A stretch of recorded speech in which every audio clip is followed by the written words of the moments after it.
வணக்கம். நம்ம மேத்சி அகாடமியில வர்ற மே 1ஆம் தேதியில இருந்து 4ஆம் தேதி வரை பிஜிடிஆர்பி பிசிக்ஸ்க்கான ஒரு ஆன்லைன் ஃப்ரீ வெபினார் நம்ம கண்டக்ட் பண்றோம்.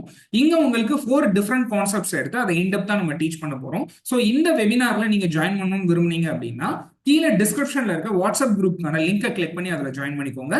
வெபினாருக்கான லிங்க் எல்லாமே அந்த குரூப்ல தான் உங்களுக்கு நம்ம ஷேர் பண்றோம். தேங்க்யூ. வணக்கம் and welcome to math easy academy. இந்த வீடியோவில் assistant professor arts and science college TRB எக்ஸாமுக்கான டெஸ்கிரிப்டிவ் கொஷின்ஸை எப்படி ப்ரிப்பேர் பண்ணுறது, எப்படி அப்ரோச் பண்ணுறது அப்படிங்கிறத பற்றி பார்க்கலாம். இந்த வீடியோவில் ப்ளூம்ஸ் டாக்ஸானமினா என்ன, ப்ளூம்ஸ் டாக்ஸானமியோடைய லெவல்ஸ் எப்படி இருக்க போகுது, அண்ட் இந்த லெவல்ஸை எப்படி ஒரு பர்டிகுலர் கான்செப்டுக்கு நம்ம கொஷின்ஸை ஃப்ரேம் பண்ணிக்கலாம் அப்படிங்கிறத பற்றி பார்ப்போம். இந்த 4 மேஜரான யூனிட்ஸ்ல இருந்து ஒரு கான்செப்ட், இந்த ஒரு கான்செப்டை 6 லெவல்ல எப்படி டெஸ்ட் பண்ண முடியும், எப்படி கொஸ்டினை ஃப்ரேம் பண்ண முடியும் அப்படின்னு பார்ப்போம். டிஆர்பியோட அஃபிஷியல் நோட்டிஃபிகேஷன்ல என்ன கொடுத்துருக்காங்க அப்படின்னா, மொத்தமா 230 மார்க்குக்கு எவாலுவேட் பண்ண போறாங்க. இதுல 200 மார்க்குக்கு ரிட்டன் எக்ஸாமும் 30 மார்க்கு இன்டர்வியூவுக்கும் அலாட் பண்ணப்பட்டிருக்கு. இந்த 200 மார்க்கை 2 பேப்பர்ஸா ஸ்பிளிட் அப் பண்ணிருக்காங்க. ஒரே நாள்ல நடக்கிற மாதிரி தெரியுது. ஒன்னு மார்னிங் அண்ட் 2வது பேப்பரை ஆஃப்டர்நூன் எழுதுற மாதிரி போட்டிருக்காங்க. பேப்பர் 1 and 2 2 பேப்பரையுமே 2 செக்ஷன்ஸாக பிரிச்சிருக்காங்க. Section A and B. 2 பேப்பருக்கும் 100 மார்க்ஸ் அலாட் பண்ணியிருக்காங்க. செக்ஷன் ஏவுக்கு 50 மார்க்ஸ் அண்டு செக்ஷன் பிக்கு 50 மார்க்ஸ். ஃபஸ்ட்டு பேப்பர் 1 எடுத்துக்கிட்டோம்னா, செக்ஷன் ஏல இருக்கக்கூடிய 50 மதிப்பெண்கள் எம்சிக்யூவுக்கு ஒதுக்கப்பட்டிருக்கு. இது மேஜராக Tamil language test and GK ரெண்டும் கலந்துருக்க போகுது. இது தவிர இருக்கிற 150 மதிப்பெண்கள், 200ல் 150 மதிப்பெண்கள் ஃபிசிக்ஸுக்கு மட்டுமே அலாட் பண்ணப்பட போகுது. பேப்பர் 1உடைய செக்ஷன் பி எடுத்துக்கிட்டோம்னா டெஸ்கிரிப்டிவ், அண்ட் 2 பேப்பர்லையுமே பேப்பர் 1 அண்ட் பேப்பர் 2 ரெண்டுலேயுமே செக்ஷன் பியை டெஸ்கிரிப்டிவ்க்கு மட்டுமே அலாட் பண்ணியிருக்காங்க. ஃபர்ஸ்ட் பேப்பர் 1உடைய செக்ஷன் பி டெஸ்கிரிப்டிவ் எப்படி இருக்க போகுது, மொத்தமாக 8 கொஷின்ஸ் இருக்க போகுதுன்னு சொல்லியிருக்காங்க. அதில் 5 கொஷினுக்கு ஆன்சர் பண்ண வேண்டியிருக்கும். பேப்பர் 2வை பொறுத்த வரைக்கும் செக்ஷன் ஏல எம்சிக்யூ தான், ஃபிசிக்ஸ் பேஸ்டு எம்சிக்யூஸ் 50 மதிப்பெண்களுக்கு. செக்ஷன் பியில் 50 மதிப்பெண்களுக்கு டெஸ்கிரிப்டிவ் கொஷின் ஆன்சர் பண்ண போகிறோம். இதுலேயும் 8 கொஷின் இருக்க போகுது, 5 கொஷினுக்கு ஆன்சர் பண்ணணும். இப்போது பேப்பர் 1உடைய டெஸ்கிரிப்டிவை ப்ளூம்ஸ் டாக்ஸானமியுடைய முதல் 2 லெவலுக்கு அலாட் பண்ணியிருக்காங்க. ப்ளூம்ஸ் டாக்ஸானமி பொறுத்த வரைக்கும் மொத்தமாக அதில் 6 லெவல்ஸ் இருக்கும். ஒரு கான்செப்டை எந்த லெவலில் நம்ம அண்டர்ஸ்டாண்ட் பண்ணியிருக்கோம் அப்படிங்கிறத செக் பண்ணுறது தான் ப்ளூம்ஸ் டாக்ஸானமி அப்படின்னு சொல்கிறோம். மொத்தமாக 6 லெவல் இருக்கும். From remembering up to creating அப்படிங்கிற 6 லெவல்ஸ் இருக்கும். இதில் முதல் 2 லெவல் அப்படிங்கிறது பேசிக்காக டெக்ஸ்ட் புக்கில் இருக்கிற நாலேஜை அப்படியே மெமரைஸ் பண்ணி ஜஸ்ட் ரீப்ரொடியூஸ் பண்ணுறத முதல் 2 லெவல் அப்படின்னு சொல்லலாம். ஸோ பேப்பர் 1உடைய செக்ஷன் பி அப்படிங்கிறது ரிமெம்பரிங் அண்டு அண்டர்ஸ்டாண்டிங் லெவலில் இருக்க போகுது. பேப்பர் 2உடைய செக்ஷன் பி அடுத்த 4 லெவலில் இருக்க போகுது. முதல்ல இந்த ப்ளூம்ஸ் டாக்ஸானமியை பற்றி ஓவர்வியூ அண்ட் இதை ஃபிசிக்ஸ்ன்ற சப்ஜெக்ட்டுக்கு இதை எப்படி அப்ளை பண்ணலாம் அப்படிங்கிறத பார்ப்போம். ஏற்கனவே சொன்ன மாதிரி ப்ளூம்ஸ் டாக்ஸானமியில் மொத்தமாக 6 லெவல் இருக்கும். Remembering, understanding, applying, analysing, evaluating and creating.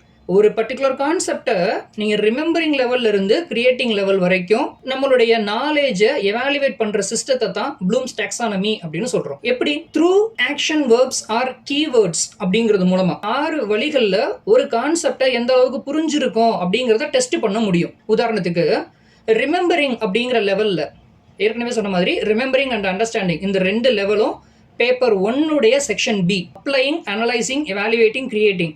Paper 2உடைய செக்ஷன் பி ரிமெம்பரிங் லெவலில் ஃபிசிக்ஸை எப்படி கேட்கலாம் அப்படின்னா, ஜஸ்ட் ஒரு ஃபிசிக்ஸ் கான்செப்டை டிஃபைன் பண்ணு, அல்லது ஒரு கான்செப்டில் இருக்கக்கூடிய பாஸ்டுலேட்ஸை லிஸ்ட் அவுட் பண்ணு, இந்த மாதிரி கேட்கலாம். இது ரிமெம்பரிங் லெவல்.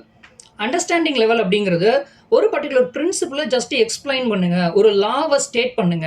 இது எல்லாமே ரிமெம்பரிங் அண்ட் அண்டர்ஸ்டாண்டிங் லெவல் அப்படின்னு சொல்லலாம்.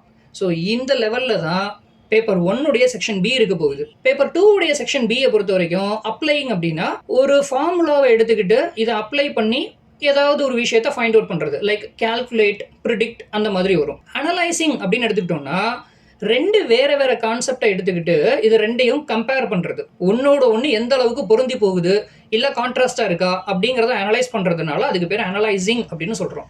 அடுத்தது எவாலுவேட்டிங். ஒரு பர்டிகுலர் ஃபிசிக்கல் மாடலை எவாலுவேட் பண்ணுங்க. Say for example liquid drop model அல்லது ஷெல் மாடல், இது எந்த அளவுக்கு ஆப்டான ஒரு மாடல்னு எவாலுவேட் பண்ணுங்க, அந்த மாதிரி வரலாம். அடுத்தது கிரியேட்டிங் அப்படின்னா ஒரு பர்டிகுலர் கான்செப்ட்ல இருந்து உங்களால் ஏதாவது ஒரு புது விஷயத்தை டெவலப் பண்ண முடியுதா அல்லது டிசைன் பண்ண முடியுதா, இந்த லெவலுக்கு டெஸ்ட் பண்றத கிரியேட்டிங் அப்படின்னு சொல்றோம். இப்போ இந்த பேசிக்கை வச்சுக்கிட்டு ஒரு 4 முக்கியமான யூனிட்ஸுக்கு எப்படி கொஸ்டினை ஃப்ரேம் பண்ணலாம் அப்படின்னு பார்ப்போம். உதாரணத்துக்கு mathematical physics, nuclear, classical mechanics and quantum mechanics, இந்த 4 மேஜரான யூனிட்ஸை நான் சூஸ் பண்ணியிருக்கேன். மேத்தமெட்டிக்கல் ஃபிசிக்ஸ்ல நான் சூஸ் பண்ணியிருக்கிற கான்செப்ட் ஃபோரியர் டிரான்ஸ்ஃபார்ம். ஸோ இந்த ஃபோரியர் டிரான்ஸ்ஃபார்ம் ஒரே கான்செப்ட் தான். இந்த ஒரே கான்செப்டை 6 லெவலில் எப்படி கேட்கலாம் அப்போ நீங்கள் எப்படி புரிஞ்சுக்கணும்னா, முதல் 2 லெவலில் இருக்கிறத நீங்கள் பேப்பர் 1 செக்ஷன் பியில் எக்ஸ்பெக்ட் பண்ணலாம். மிச்சம் இருக்கக்கூடிய 4 லெவலையும் பேப்பர் 2 இருக்கிற செக்ஷன் பியில் எக்ஸ்பெக்ட் பண்ணலாம். எப்படின்னு பார்க்கலாம். இப்போ ஃபர்ஸ்ட் ரிமெம்பரிங் அப்படின்னு எடுத்துக்கிட்டோம்னா, சிம்பிளி ஃபோரியர் டிரான்ஸ்ஃபார்மேஷனுடைய டெஃபினிஷனை சொல்லுங்க, இல்லைன்னா அதோட இன்வர்ஸ் எழுதுங்க. இப்படி இருந்ததுன்னா ஜஸ்ட் ரிமெம்பரிங். அண்டர்ஸ்டாண்டிங் நமக்கு தெரியும், ஃபோரியர் டிரான்ஸ்ஃபார்மேஷன் அப்படிங்கிறது ஒரு டொமைனை இன்னொரு டொமைனுக்கு கன்வெர்ட் பண்ணுறது தான் அப்படின்னு. அது மாதிரி டைம் டொமைனில் இருக்கிற சிக்னலை ஃப்ரீக்வன்சி டொமைனுக்கு மாற்று, அது எப்படி மாற்றுறதுன்னு சொல்லுங்க, எக்ஸ்பிளைன் பண்ணுங்க. And that is what understanding level. அடுத்தது அப்ளிகேஷன். ஃபோரியர் டிரான்ஸ்ஃபார்ம் டெக்னிக்கை 1 டைமென்ஷனல் ஹீட் ஈக்குவேஷனுக்கு அப்ளை பண்ணு. அனலைசிங், ஒரு ஸ்கொயர் வேவ் ஃபார்ம் எடுத்துக்கோங்க, இதோடைய ஹார்மோனிக்ஸ் எப்படி ப்ரொடியூஸ் ஆகும் அப்படிங்கிறத பற்றி அனலைஸ் பண்ணுங்க அப்படிங்கிற மாதிரி இருக்கும்.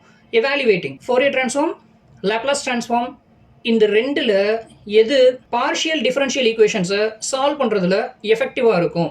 ஃபோரியர் டிரான்ஸ்ஃபார்மேஷன் தான் எஃபெக்டிவாக இருக்குன்னா எப்படி எஃபெக்டிவாக இருக்குங்கிறத எவாலுவேட் பண்ணு. Creating, develop a modified Fourier transform technique suitable for signals with non periodic boundary conditions and justify its use. So இந்த மாதிரியான பேட்டர்னில் தான் நம்ம கொஷின்ஸை எக்ஸ்பெக்ட் பண்ணலாம். கிளாசிக்கல் மெக்கானிக்ஸ், லெக்ராஞ்சியன் அப்படின்னு எடுத்துக்கிட்டா இங்கே நான் டிஸ்பிளே பண்ணியிருக்கிற மாதிரியான கொஷின்ஸை எக்ஸ்பெக்ட் பண்ணலாம். So first 2 paper 1 section B, அடுத்து இருக்கிற 4 paper 2 section B. In a same way quantum mechanics, Schrodinger equation, இந்த கான்செப்ட்ல என்ன மாதிரி கொஸ்டின்ஸை ஃப்ரேம் பண்ணலாம். அண்ட் ஃபைனலி நியூக்ளியர் பிசிக்ஸ்ல ஷெல் மாடல். இந்த வீடியோ எதுக்குன்னா ஜஸ்ட் உங்களுக்கு ஒரு ஓவர் வியூவை கொடுக்கறதுக்கு மட்டும்தான். கொஸ்டின்ஸை நம்ம எப்படி எக்ஸ்பெக்ட் பண்ணலாம் அண்ட் ஒரு பர்டிகுலர் கான்செப்டை எடுத்துக்கிட்டோம்னா அதில் என்ன மாதிரியான கொஸ்டின்ஸை நம்மளே எப்படி ஃப்ரேம் பண்ணுறது, ரிமெம்பரிங் லெவல்ல இருந்து கிரியேட்டிங் லெவல் வரைக்கும் எப்படியெல்லாம் அந்த கான்செப்ட்ல இருந்து கொஸ்டின்ஸை நம்ம ஃப்ரேம் பண்ணுறது அப்படிங்கிறதுக்கான ஒரு ஓவர் வியூ கொடுக்கறது மட்டும்தான் இந்த வீடியோவுடைய அப்ஜெக்டிவ். இனி வரக்கூடிய வீடியோக்களில் ஒவ்வொரு யூனிட்லையும் ஒரு பர்டிகுலர் கான்செப்டை சூஸ் பண்ணிக்கிட்டு அது ரிலேட்டடாக இந்த மாதிரியான 6 லெவலில் பிரித்து கொஸ்டின்ஸை போஸ்ட் பண்ண ட்ரை பண்ணுறோம். ஹோப் இந்த வீடியோ உங்களுக்கு ஹெல்ப்ஃபுல்லாக இருந்திருக்கும் அப்படின்னு நம்புகிறோம். இது மாதிரியான வீடியோக்களுக்கு நம்மளோட சேனலை சப்ஸ்கிரைப் பண்ணிக்கோங்க.